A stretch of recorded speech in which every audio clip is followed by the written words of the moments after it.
Hello everyone.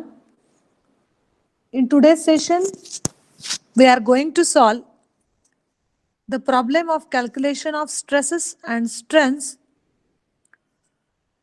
when the member is loaded in all three mutually perpendicular directions x, y and z. Therefore, this is a case of triaxial loading. If you observe the diagram, a metallic piece is given whose length is 100 mm, whose width is 150 mm and depth of this piece is 75 mm. And on this metallic piece, the forces or stresses are acting. Actually, forces are acting in x direction. 2250 kilonewton compressive force is acting. In y direction, 2250 kilonewton tensile force is acting. And along z direction, 1250 kilonewton compressive force is acting. Okay, forces are acting along x as well as y as well as z direction. Two forces are of compressive nature and one is of tensile nature. And what we have to calculate? We have to calculate change in volume if E is given 200 kilonewton per mm square and Poisson's ratio as 0.2. Okay. Yes. I will write here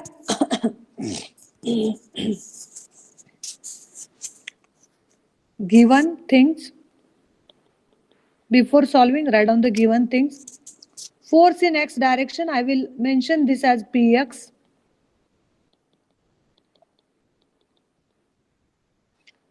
Here minus 2250 kilonewton. Why it is minus?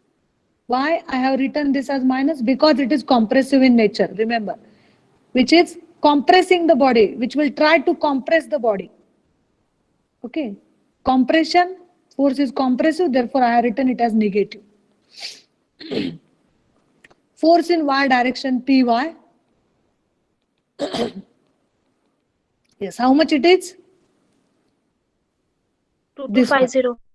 And whether it is compressive or tensile? Tensile. Very good. So it is positive. Force in y direction 2250, but it is tensile in nature, therefore it is positive. Here it is compressive. And Pz, force in z direction. Yes, it is 1250 kilonewton, this parallel to z. And negative because compressive. Force is given in kilonewton. Okay, no problem. Now length of this member or body or plate is 100 mm. Width I will write by B, 150 mm. And depth or thickness is 75 mm.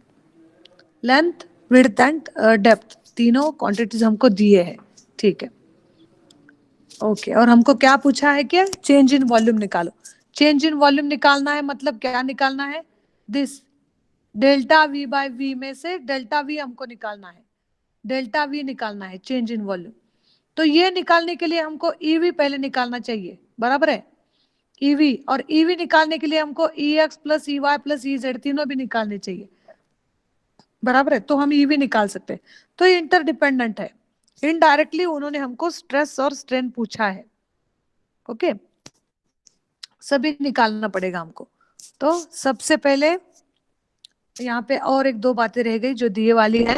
E is given as 200 kilonewton per millimeter square. I will write this kilonewton per mm square. Okay, and mu is given as 0.2. Okay, 0.2. 0.2. Yes. Now these are the given things. Okay, तो हमको start करना है problem अभी. From stress calculation.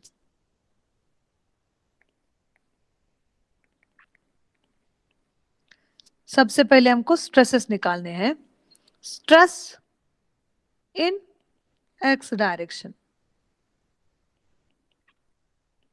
Stress, उसको हम sigma x से denote करेंगे। अभी पहले वाले प्रॉब्लम में हमको डायरेक्ट स्ट्रेसेस दिए थे, यहाँ पे स्ट्रेसेस नहीं दिए, यहाँ पे फोर्स दिया है, याद रखो।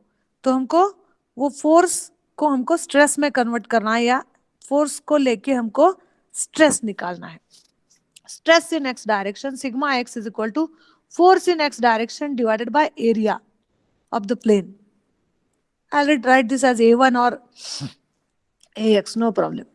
Okay, PX upon A1, because हमको मालूम है स्ट्रेस का फॉर्मूला है load upon area, load in X direction divided by area, correct है। लोड इन एक्स डायरेक्शन क्या है देखा जाए, PX इज इक्वल टू -2250, ये लोड है। अभी एरिया कौन सा लेना है बताओ, किसी को पता चलेगा क्या कौन सा एरिया लेना है मुझे? For calculation of stress in x direction, I want to calculate sigma x. 150 into 75 mm.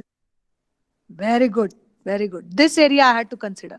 This area on which this force is acting. Correct. So ये है 150, ये रेक्टेंगुलर एरिया है, बराबर है। उसकी एक साइड 150 है और दूसरी साइड 75 है, तो रेक्टेंगल का एरिया हम बस उसी से निकालते हैं। Okay, multiplication of two sides, 150 into 75, very good. तो बताओ मुझे क्या आती है वैल्यू सिग्मा एक्स? -0.2. -0.2। ओके, तो ये किलो न्यूटन में लिया है, ठीक है। मैंने क्या किया है, ई केस में दिया है, पहले देखा जाए। ई भी किलो न्यूटन में दिया है तो कुछ प्रॉब्लम नहीं। अगर हमको चाहिए तो हम, क्योंकि यहाँ पे देखना है अगर लोड किलो न्यूटन में है और ई न्यूटन में दिया है, तो उस वक्त क्या करना है, इस लोड को हम क्या करेंगे, न्यूटन में कन्वर्ट करके लेंगे।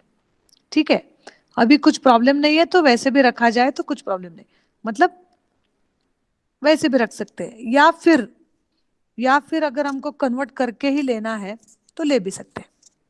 ओके, ठीक है। -0.2,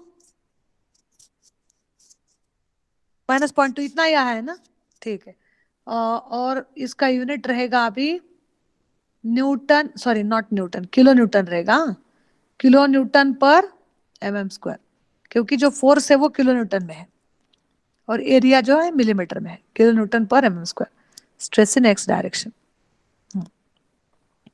now stress in Y direction, Y direction में स्ट्रेस निकालना है। Yes, sigma Y is equal to force in Y direction divided by area of plane in Y direction P Y, which is 2250। Okay, अभी बताओ कौन सा area लेना है? हाँ, 1250 into 150. 12 नहीं है, 2250 है। एरिया, एरिया पूछ रही हूँ मैं। ये हाँ, बराबर, 100 बताओ। into 150. 100 into 150, very good very good. Force in Y direction is this one, 2250। तो ये फोर्स कौन से एरिया को परपेंडिकुलर है? ये एरिया को परपेंडिकुलर है, बराबर है। तो जिस परपेंडिकुलर, जिस एरिया को है, प्लेन को है, उसका एरिया लेना है। तो ये भी रेक्टेंगुलर है, रेक्टेंगल की एक साइड 100 है, दूसरी साइड 150 है। ओके, तो उसी तरह से हम एरिया निकालेंगे, 100 मल्टीप्लाइड बाय 150। हाँ, अभी कितना आता है? 0.15.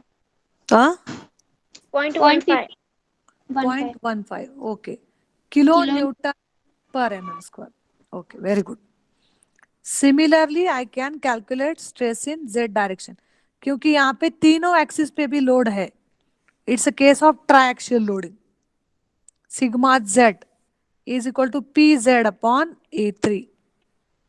अभी डायग्राम देखेंगे, pz है -1250, तो उसको लिखेंगे पहले -1250, अभी a3। z डायरेक्शन में कौन सा लोड है? ये वाला लोड है, along or parallel to z, because this is z, this is x, this is y, we considered z। बताओ अभी कौन सा एरिया लेना? 100 into 75. Very good, this front side, front side 100 into 75। Okay, अच्छा हो गया, 100 into 75। अभी बताओ क्या आएगा? Sigma z, -0.166. ओके, -0.166। हाँ, किलो न्यूटन पर mm स्क्वायर। Square, yes. तो ये स्ट्रेस जब निगेटिव आते हैं, इसका मतलब समझा जाए कि ये कॉम्प्रेसिव है। अगर कोई स्ट्रेस की वैल्यू निगेटिव आती है, हम जब सॉल्व कर रहे, क्योंकि हमने कॉम्प्रेसिव को निगेटिव माना है, टेंसाइल को पॉजिटिव। आप उल्टा भी मान सकते हो, कुछ प्रॉब्लम नहीं, लेकिन हमने एक माना है कि कॉम्प्रेसिव को हम निगेटिव लेंगे। तो सिग्मा एक्स की वैल्यू निगेटिव आ गई, इसका मतलब स्ट्रेस का नेचर कॉम्प्रेसिव है। यहाँ पे भी सिग्मा जेड निगेटिव है, इसका मतलब वो जो जेड डायरेक्शन में स्ट्रेस है वो उसका नेचर कॉम्प्रेसिव है। अभी स्ट्रेस कैलकुलेशन हो गया। अभी स्ट्रेन कैलकुलेशन, उसमें पहले हम निकालेंगे स्ट्रेन इन एक्स डायरेक्शन, उसको बोलते हैं ई एक्स। अभी ट्राइएक्सियल लोडिंग में क्या फॉर्मूला है याद करो, E X is equal to sigma X by E minus mu into sigma Y by E minus mu into sigma Z by E. क्योंकि ट्राइएक्सियल लोडिंग में तीनों भी प्रेजेंट है, sigma X, sigma Y, sigma Z. लेकिन जो हम निकाल रहे हैं ई एक्स, उसको पहले लेना है विदाउट म्यू, और बाकी वालों को म्यू के साथ जोड़ना है। करेक्ट है। Sigma X by, this is strain in X direction, sigma Y by strain in Y direction, sigma Z by strain in Z direction. Okay, तो इस तरह से ये फॉर्मूला हो गया। अभी जो कॉमन है उसको निकालेंगे बाहर। क्या कॉमन है, 1/e इज कॉमन, तो अंदर क्या रहेगा, sigma X minus mu into sigma Y minus mu into sigma Z. तो अभी वैल्यूज पुट करेंगे, ई एक्स 1/e की वैल्यू है 200, हाँ। सिग्मा एक्स अभी कितना आया है देखो ऊपर, सिग्मा एक्स है -0.2, सिग्मा वाई है 0.15, ये -0.2 माइनस म्यू कितना था, 0.2 ही था mu, 0.2 into sigma Y minus है, नहीं नहीं ये प्लस है, sigma Y sorry, sigma Y plus है, ये 0.15, हाँ, minus once again mu 0.2, sigma Z यहाँ पे ही है -0.166। तो जो माइनस है उसको मैंने अलग से ब्रैकेट में लिया है, कंफ्यूजन ना हो इसलिए। तो आप डायरेक्टली भी आंसर निकाल सकते हो, निकालो, -0.2 माइनस, अभी ये माइनस रहेगा 0.2 इंटू 0.15, और यहाँ पे क्या होगा, माइनस माइनस प्लस होगा। करेक्ट है, minus minus plus, this is in multiplication, plus 0.2 into 0.166। बताओ, ये पहले ब्रैकेट निकालो, उसको फिर 200 से डिवाइड करो।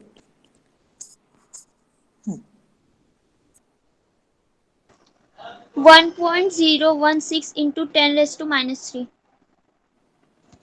कुछ तो गलत हुआ ऐसे लग रहा है मुझे। -9.84 into 10⁻⁴। वेरी गुड, बराबर है, -9.84 into 10⁻⁴। Correct, this is the strain in X direction, this is strain in. When you are calculating, जैसे मैंने यहाँ पे लिखा है ना, वैसे ही लिखना कैलकुलेटर पे, -0.2 minus this minus plus this, उसका इज इक्वल टू आंसर निकालो, डिवाइडेड बाय 200 करो, तो करेक्ट आंसर आता है। Okay, -9.84 into 10⁻⁴। ओके, ये हो गया strain in X direction. Yes, now strain in Y direction, E Y. अभी इसका फॉर्मूला कोई बोल सकता है क्या, अभी की तरह? सिग्मा वाई बाय ई हाँ, minus mu into sigma X by E minus mu into sigma Z by E. Very good, very good. Okay, correct, sigma y by e minus mu into sigma x by e minus mu into sigma z by e. Yes, and now ey, what I will do, I will take 1 by e as common, sigma y minus mu into sigma x minus mu into sigma z, these remains in bracket. Now ey is equal to 1 upon the value of e is same, that is 200, no problem. अब भी सिर्फ यहाँ पे value रखते वक्त थोड़ा सा ध्यान लेके रखना है, क्योंकि कुछ वैल्यूज नेगेटिव है। सिग्मा वाई, ये जो है कहाँ गया, सिग्मा एक्स था -0.2, ठीक है, यहाँ पे मैं कहीं तो भी लिख के रखती हूँ, -0.2 देन 0.15, और यहाँ पे सिग्मा जेड है -0.166, -0.166, हाँ हाँ, ठीक है। तो सिग्मा वाई है 0.15, ओके, माइनस म्यू है 0.2 और सिग्मा एक्स -0.2 है। माइनस आया तो ब्रैकेट लेना, मतलब कंफ्यूजन नहीं होगा, या फिर डायरेक्टली भी लिख सकते हो, minus minus plus, no problem. Minus mu है 0.2 और सिग्मा जेड है -0.166, तो ये हो गया बड़ा वाला ब्रैकेट कंप्लीट। अभी उसको पहले से अच्छे से मल्टीप्लाई करके लो, साइन में कंफ्यूजन ना हो इसलिए। 0.15 इज पॉजिटिव, यहाँ पे ये माइनस प्लस हो जाएगा, तो मैं लिखती हूँ वैसे, प्लस 0.2 इंटू 0.2, यहाँ पे भी वैसे ही होगा, ये माइनस प्लस हो जाएगा, प्लस 0.2 इंटू 0.166। अभी निकालो, जैसे मैंने लिखा है यहाँ पे वो लिखो, कैलकुलेटर पे डिवाइडेड बाय 200 करो, strain in Y direction.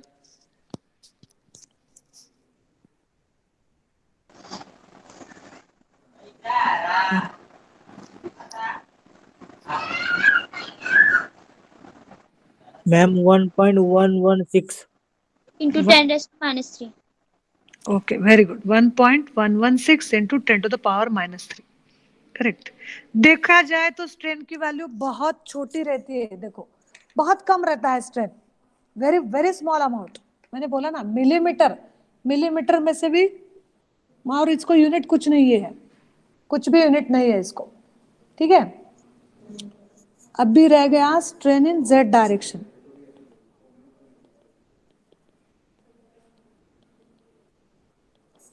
Strain in Z direction, strain in Z direction, EZ, EZ का फॉर्मूला कैसा आएगा, sigma Z by E minus mu into sigma X by E minus mu into sigma Y by E. Okay, अभी यहां से common निकालो, 1/e sigma Z minus mu into sigma X minus mu into sigma Y. Values put करो, E की value 200 है, sigma Z अभी मैंने लिखा था यहाँ पे -0.166 है, -0.166 माइनस म्यू है 0.2 और सिग्मा एक्स क्या है -0.2, जो माइनस है उसको मैं ब्रैकेट में लिखती हूँ पहले, minus 0.2 sigma Y is I think it is 0.15, okay 0.15, ठीक है। हाँ, तो अभी जो माइनस है उसको मल्टीप्लाई करके ले लो, डायरेक्टली भी ले सकते हो या फिर एक स्टेप बढ़ा के ले लो। यहाँ पे माइनस माइनस प्लस हो जाएगा, वो सिर्फ याद रखना है, प्लस 0.2 इंटू 0.2 माइनस 0.2 इंटू 0.15। अभी निकालो, जैसे मैंने यहाँ पे लिखा है वैसे कैलकुलेटर पे लिखो, निकालो EZ 8.8 into 10 raised to minus 4. 7.8, हाँ I think 8.8 ma'am. 8.8 और 7.8, I got it 7.8, 7.8.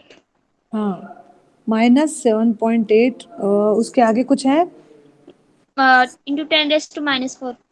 Okay, -7.8 10⁻⁻4, yes, this is answer EZ। तो इस तरह से हमने EX निकाला, EY निकाला और EZ निकाला है। अभी इन तीनों को भी एडिशन करेंगे, ठीक है, उसको मिलेगा हमको volumetric strain. Now volumetric strain,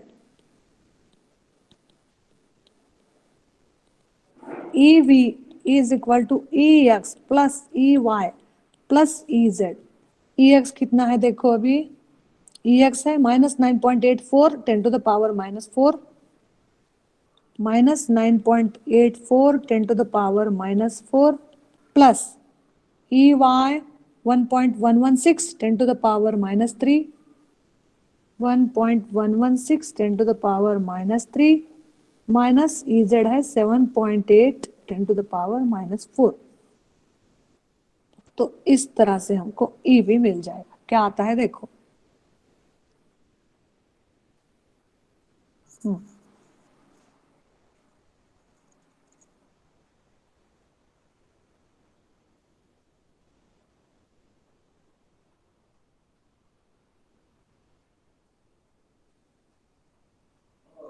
Yes, have you calculated?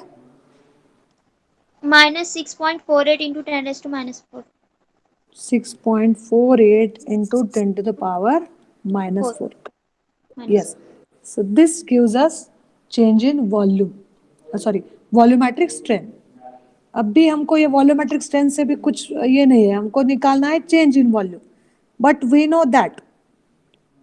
No that क्या मालूम है हमको कि ये वॉल्यूमेट्रिक स्ट्रेन हम और एक फॉर्मूले से भी निकाल सकते हैं. वो क्या है? Delta V by V. उसमें से हम V भी निकाल सकते हैं, length into width into height करके. तो डेल्टा V हमको निकालना है, बराबर है. Therefore, change in volume delta V is equal to EV into V. Change in volume delta V is equal to EV into V. तो अभी डेल्टा V को निकालना है, तो EV की वैल्यू मिल गई 6.48 into 10 to the power minus 4. और volume यहाँ पे डायरेक्टली निकालेंगे हम. वॉल्यूम के लिए क्या होगा? Length into width into height. देखा जाए, लेंथ है 100 इंटू 150 इंटू 75. ये हो गया original volume. 100 into 150 into 75. 100 into 150 into 75. तो ये है हमारा V, original volume. V is called as original volume. अभी निकालो delta V, change in volume. minus 729. -729. उसके आगे कुछ भी नहीं है. और एज हमने ये डायमेंशन पूरे मिलीमीटर में यूज किए हैं, तो जो भी हमको मिलेगा वो मिलीमीटर क्यूब में मिलेगा, क्योंकि ये वॉल्यूम है, इसको तो यूनिट है, बराबर है. Change in volume 729 millimetre cube. मतलब अगर बॉडी के ऊपर ऐसे फोर्सेस लगाए जाए जो डायग्राम में दिखाए थे, तो बॉडी का वॉल्यूम में चेंज होगा. लेकिन वो चेंज कैसा होगा? निगेटिव होगा. निगेटिव का मतलब समझो, बॉडी का वॉल्यूम कम होगा. Okay, what this negative sign indicates? Negative sign indicates decrease in the volume. Negative sign indicates decrease in the volume of the body. Body का वॉल्यूम कम होगा ऐसा हमको पता चलता है, क्योंकि उसमें से दो फोर्सेस कॉम्प्रेसिव नेचर के है. देखा जाए तो बराबर है, दो फोर्सेस कॉम्प्रेसिव नेचर के, इसको दबा रहे कम कर रहे साइजेस, और एक जो है वो बढ़ा रहा है. तो डेफिनेटली अल्टीमेटली क्या होगा कि बॉडी का वॉल्यूम कम होगा. If you apply such a kind of load on body, definitely the volume of the body ultimately decreases. Okay, so इस तरह से हमने ये प्रॉब्लम सॉल्व